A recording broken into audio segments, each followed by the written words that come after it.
dois, três. Nós acabamos de assistir à entrevista do candidato do PT ao Jornal Nacional. Algumas coisas foram mais ou menos como a gente esperava, mas aconteceram surpresas. O primeiro candidato foi tratado com respeito, com a delicadeza e com o interesse que faltaram na entrevista que o mesmo Jornal Nacional fez com o presidente Bolsonaro há pouco tempo. O objetivo da entrevista com o candidato à presidência da República é informar ao leitor sobre as ideias, os projetos e a história de vida do candidato, principalmente sobre o seu passado político. E o passado do candidato do PT é rico em material a ser explorado. A gente viu um pouco disso hoje. Para começar, o candidato estava muito bem iluminado, provavelmente maquiado, muito bem vestido num terno, e logo na primeira pergunta, o Bonner levantou a bola para ele, dizendo: o STF lhe deu razão, considerou Moro parcial, anulou o processo do triplex.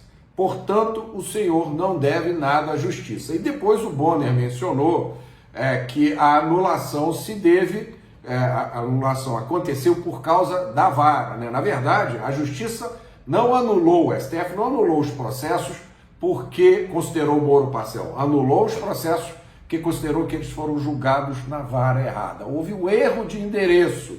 Em vez de ser Curitiba, tinha que ser em Brasília. Só que essa frase foi formulada de maneira a dar a entender que os processos foram anulados porque Moro foi considerado parcial.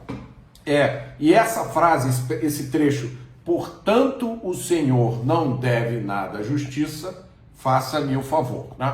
Isso não é uma colocação, isso não é uma pergunta, isso é uma afirmação. E aí o Bonner, para minha surpresa, confesso, disse: ainda assim houve corrupção na Petrobras, e perguntou como o candidato faria para evitar a recorrência da corrupção. E a gente viu um trechinho difícil de acreditar, né, em que a resposta do Lula foi: a corrupção só aparece quando se permite que ela seja investigada. E aí passou a defender a posição de que o seu governo criou inúmeras iniciativas, citou o Portal da Transparência, COAF e várias outras medidas que, no entender dele, candidato, fizeram do governo dele um campeão do combate à anticorrupção. Veja só, ele deu um nó na lógica. Ele disse, falou da Lava Jato, disse que a Lava Jato ultrapassou o limite da investigação e entrou pelo caminho da política. Aí é sempre bom observar. Ele não foi interrompido, ninguém deu risadinha quando ele disse que o seu governo era campeão de combate à corrupção.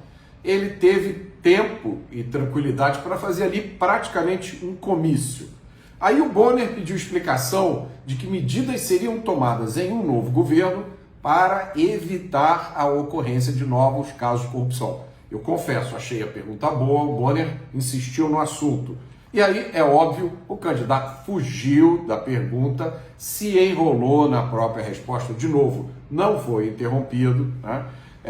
E aí o Bonner fez outra pergunta interessante. Em mais de um momento, o PT disse que o prejuízo do Petrolão tinha sido colocado no balanço da Petrobras, né, por imposição da Lava Jato. Isso era o que o PT dizia. E aí o Bonner pergunta: hoje o PT reconhece que realmente houve corrupção? A resposta do Lula nesse momento é lapidar. Recomendo que você assista o vídeo só por causa desse trecho. E foi mais ou menos assim, ele começou dizendo: as pessoas confessaram, as pessoas ficaram ricas por causa da delação premiada. Percebam essa frase: as pessoas ficaram ricas por causa da delação premiada. Na verdade, a delação premiada é um mecanismo legal usado pelo Ministério Público para avançar nas investigações, negociando condições especiais para aqueles criminosos, os corruptos, que estejam dispostos a contar como aconteceu o esquema. O candidato do PT inverteu totalmente a lógica. As pessoas não ficaram ricas porque roubaram dinheiro da Petrobras. Elas ficaram ricas por causa da delação premiada. Eu acho que ele não entendeu o que significa o premiada nessa delação aí. Talvez ele ache que o prêmio era em dinheiro. Enfim, Aí ele tentou colocar a culpa no Ministério Público. Passou a dizer que a Lava Jato criou 4 milhões de desempregados, citou vários números, disse que por causa da Lava Jato o governo deixou de arrecadar 64 bilhões, disse que a Lava Jato quebrou a indústria de engenharia que o Brasil levou muito tempo para construir. E aí, justiça seja feita, né? O Bonner insistiu na pergunta e até fez um comentário. Disse que, olha, muitos economistas informam que os empregos que não foram criados não foram resultados da Lava Jato, foram resultados da crise econômica do governo da Dilma. E nesse caso, o Bonner tem razão, porque foi a maior recessão da história do Brasil, a recessão de 2015-2016, desde o início do século. Muito bem.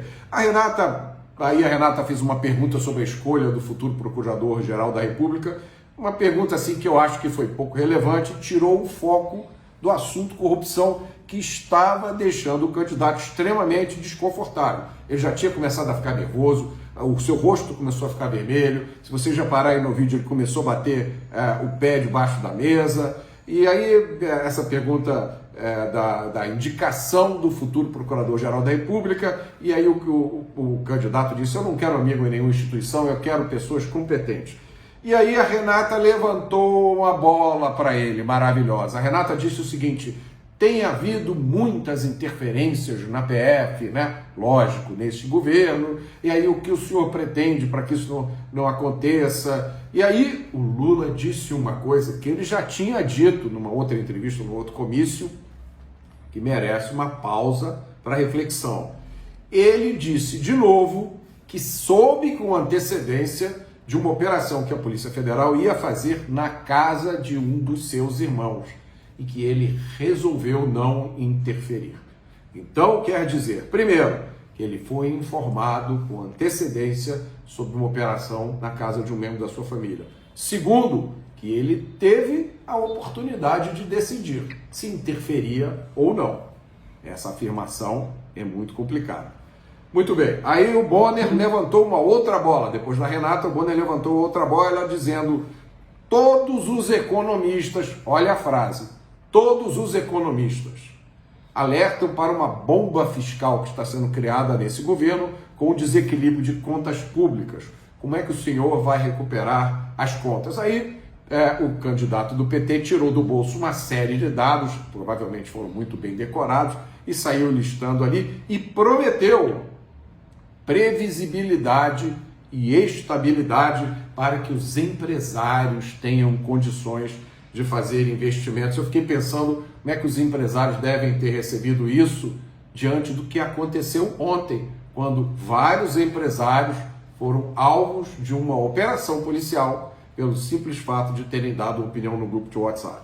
Mas aí o candidato continuou dizendo que a chapa Lula-Alckmin vai trazer previsibilidade e estabilidade. Aí o Bonner perguntou sobre o governo Dilma, né, onde aconteceu um aumento enorme de gastos públicos e uma tentativa de segurar o aumento de preços, que resultou, segundo a afirmação do Bonner, na maior recessão da história e um grande desemprego. E o Bonner perguntou, qual receita o senhor vai usar no seu hipotético governo? A receita do seu primeiro governo ou a receita da Dilma? E aí o candidato fez uma defesa ali da Dilma, dizendo que a Dilma fez um primeiro mandato extraordinário, padrão Noruega, e apresentou a figura da Dilma como uma pobre vítima do Congresso malvadão. Bonner lembrou, deixa eu ver aqui mais, do Congresso malvadão. E aí o Bonner perguntou, o senhor está dizendo então que o seu governo vai ser diferente do governo Dilma? Quer dizer, levantou mais uma vez a bola para ele, né? E aí o candidato disse, eu vou voltar a governar para fazer melhor do que fiz. A frase perfeita. Quem é que quer voltar a governar para fazer pior do que fez antes, né? Eu acho que é possível recuperar esse país. Eu preferia ficar em casa vivendo os louros de ser o melhor presidente da história desse país. Aí o Bonner, e aí mérito para ele, voltou a lembrar os péssimos números da economia logo depois do governo Dilma. Aí o candidato, né, insistiu, se tem uma coisa que eu sei fazer é cuidar do povo, e eu me juntei ao Alckmin para mostrar à sociedade que política não tem que ter ódio. A Renata fez uma pergunta que me surpreendeu, perguntando sobre o relacionamento do PT com o Congresso, que teria gerado, né, que é um fato histórico, o mensalão. E aí o candidato fez uma pergunta assim maravilhosa. Ele perguntou para a Renata: você acha que o mensalão foi mais grave do que o orçamento secreto? Bom, nessa pergunta está implícito o reconhecimento do mensalão. Ele disse também, né, aproveitou a oportunidade, disse que os únicos partidos de verdade no Brasil são os partidos de esquerda e que quem ganhar as eleições vai ter que conversar com todos os partidos. Nesse momento, se vocês olharem no vídeo, ele estava com o rosto bastante vermelho, o tom da voz começou a se alterar, ele estava falando num tom bastante alto e a expressão facial começou a ficar meio transtornada, e aí ele entrou num discurso inflamado contra a corrupção. Começou a dizer que o presidente Bolsonaro não manda nada, que o presidente é refém do Congresso Nacional. Bom, aí está a declaração de que o presidente Bolsonaro pode ser tudo, menos ditador antidemocrático, porque se ele é refém do Congresso Nacional, a situação está bem clara. O candidato do PT disse que é preciso acabar com o semipresidencialismo. Ele vai ter que combinar com um certo tribunal, cujo nome eu não vou falar aqui. Ele também, aí a Renata perguntou como é que ele vai fazer para conseguir acabar com o tal orçamento secreto. E a resposta dele foi: eu vou lá conversar com eles. E desse momento ele aproveitou, se virou para a Câmara e mandou um recado para o eleitor: não coloque rancor na urna, porque não vai dar certo. Aí o Bonner fez uma pergunta muito interessante sobre a hostilidade que a militância do PT tem demonstrado a Geraldo Alckmin. E aí o candidato tentou até fazer uma brincadeira, desmerecer a pergunta, dizendo: ô Bonner, nós não estamos vivendo no mesmo mundo. Você tem que ver que sujeito certo e habilidoso o Alckmin é. Ele outro dia fez um discurso, foi aplaudido de pé, ele foi aceito pelo PT de corpo e alma e acabou falando em cerveja e churrasquinho. Muito bem. O Bonner fez uma outra pergunta sobre militância. A militância do PT sempre foi muito agressiva com quem pensava diferente, na internet e nas ruas. Uma pergunta que eu confesso me surpreendeu. O candidato do PT respondeu essa pergunta sobre militância agressiva de mãos postas, como se estivesse orando, como se fosse um anjo que veio trazer paz ao mundo. Ele falou dos bons tempos em que o PT convivia com o PSDB, né? Que era uma convivência maravilhosa, e desclassificou a sua militância. Uma coisa que me surpreendeu profundamente, e eu tenho certeza que vai surpreender a militância dele. Ele disse: Bonner, militância é como torcida organizada. Né? Será que a militância do PT se vê como uma torcida organizada? Enfim, o Bonner insistiu. O Bonner disse: o senhor passou anos repetindo uma expressão que dividia o Brasil entre nós e eles.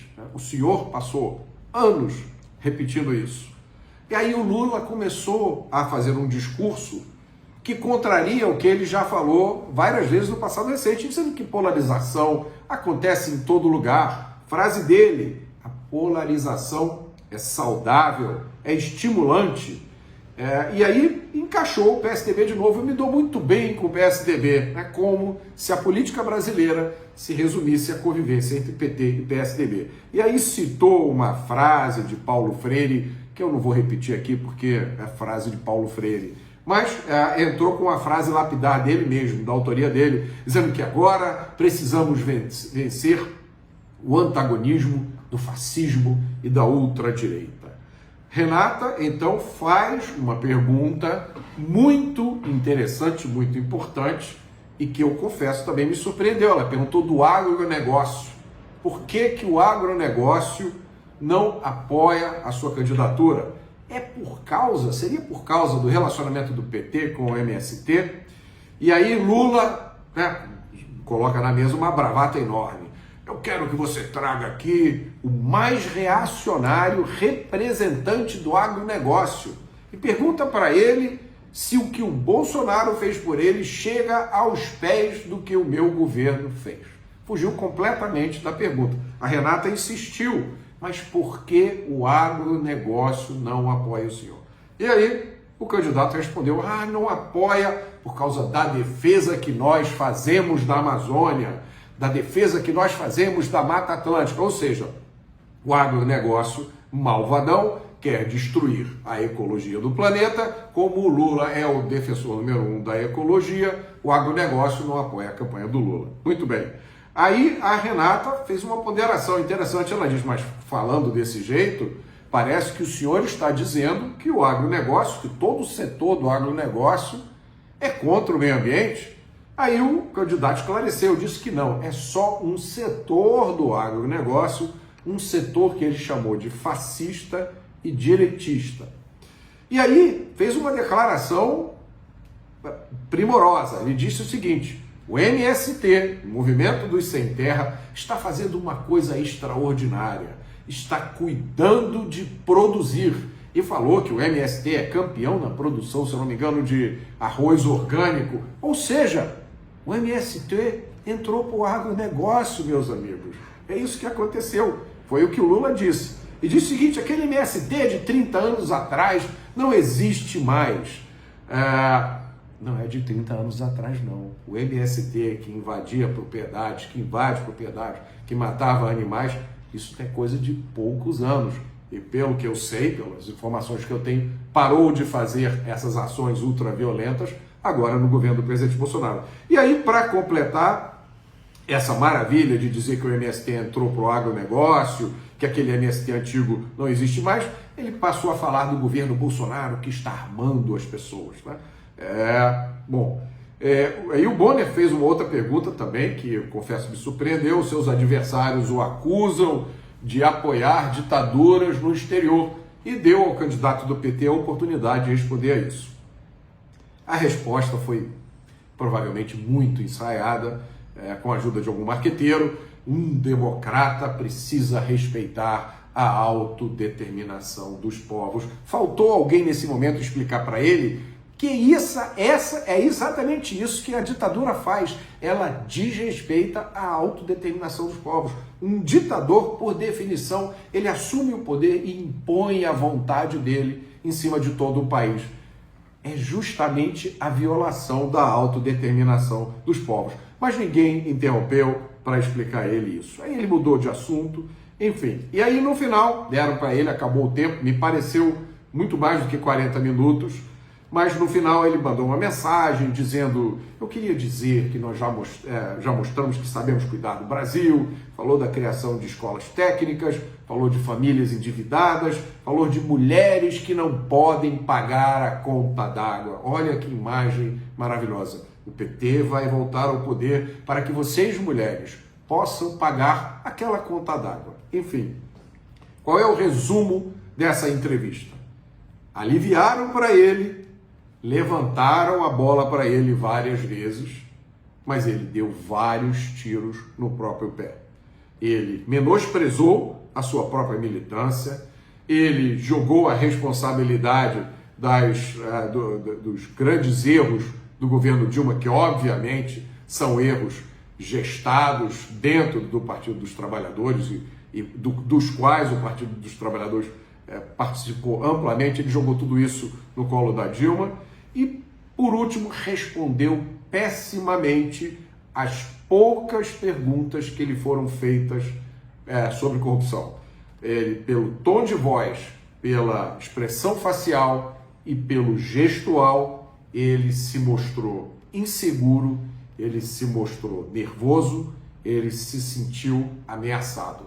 Essa não é a posição de alguém que está em primeiro lugar nas pesquisas. Essa não é a situação de alguém que realmente tem a expectativa de ganhar essa eleição no primeiro turno. Esse é o resumo da entrevista do candidato do PT. Ele jogou num campo amigo, mas terminou o jogo fazendo vários gols contra.